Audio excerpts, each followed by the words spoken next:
አደጋ በደረሰ ጊዜ በራስ አቅም ምላሽ ለመስጠት በሚል በተሰናዳው የአደጋ ስጋት ስራ አመራር ረቂቅ አዋጅ መሰረት ሁሉም ኢትዮጵያዊ በአቅሙ እንዲያዋጣ ይደረጋል ተባለ።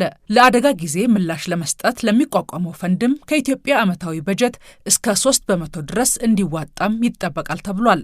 ይህም በዘንድሮ የ1.5 ትሪሊየን የኢትዮጵያ በጀት ብናሰላው 45 ቢሊዮን ብር ለአደጋ ጊዜ ምላሽ ፈንዱ ከእያንዳንዱ ኢትዮጵያዊ ተዋጥቶ ገቢ ይደረጋል እንደማለት ነው። ገንዘቡን ለማዋጣት ከመንግስትና የግል ሰራተኛው እንዲሁም ከመንግስትና ከግል ተቋማትና መንግስታዊ ካልሆኑ ድርጅቶችን ባሻገር በግለሰብ ደረጃም በማዋጣት የሚሰበሰብ መሆኑን የአደጋ ስጋት ስራ አመራር ኮሚሽን ኮሚሽነር የሆኑት ዶክተር ሽፈራው ተክለማርያም ተናግረዋል። ይሄንን ያሉትም በረቂቅ አዋጁ ላይ በፓርላማው የውጭ ግንኙነትና ሰላም ጉዳዮች ቋሚ ኮሚቴ ባዘጋጀው ይፋዊ የህዝብ ውይይት ላይ ተገኝተው ነው። አደጋ ስጋት ምላሽ ፈንድን በዚህ በሰንዳይ ፍሬምወርክ ወዘተ ተብሎ የዓለም አቀፍ ትስስር ላይ የሚታሰበው ከአገሪቱ አጠቃላይ ገቢ ከበጀት እስከ 3% ድረስ አዋጥቶ መሄድ ነው። የትኛውም አገር ፕራክቲስ ላይ ያ የሆነ ነው ወይ ሌላ ጥያቄ ነው።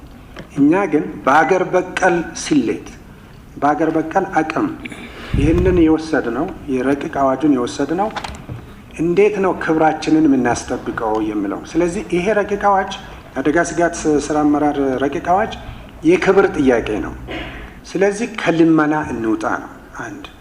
ሁለተኛ የትሬሽሆልድ ስርዓት እዚህ ውስጥ የከተትነዋል። ሁሉም በየደረጃው ለምላሹ ራሱን እንዲያዘጋጅ በቅድሚያ አደጋ፣ በአደጋ ወቅትና ከአደጋ በኋላ። ስለዚህ ከዚህ ከሰብአዊ ድጋፍ በራስ አቅም የማይመለከተው ተቋም የማይመለከተው ዜጋ ሊኖር አይገባም። የግል ይሁን የመንግስት ይሁን መንግስታዊ ያልሆነ ድርጅት ይሁን ማህበር ይሁን ሁሉም ትንሽ ትንሽ ቢያዋጣ ያግዝ። ይህንን የምንለው ቀደም የዘረዘርናቸው ምክንያቶች አሉ።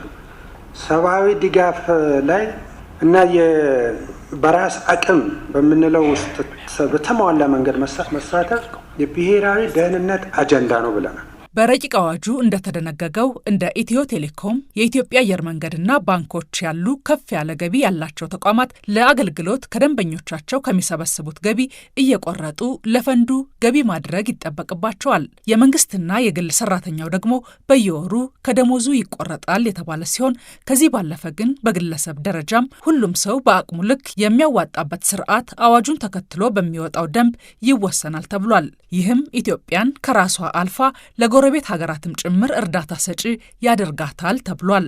ከህዝባችን በሚመነጭ ከተቋማችን በሚመነጭ ገቢ ከኛም አልፎ ከኢትዮጵያም አልፎ ለሌሎችም ለጎረቤት አገሮችም ጭምር የሚሆን ኢትዮጵያን ኤድ ወይም የኢትዮጵያ ድጋፍ በሚል መልኩ እንዲደራጅና ጠንካራ ተቋም እንዲመሰረት ለማለት ተፈልጎ ነው። የሚሰበሰበው ገቢም በየዓመቱ ኦዲት ተደርጎ ለህዝብ ግልጽ የሚደረግበት አሰራር እንደሚኖርም በረቂቁ ተደንግጓል ተብሏል።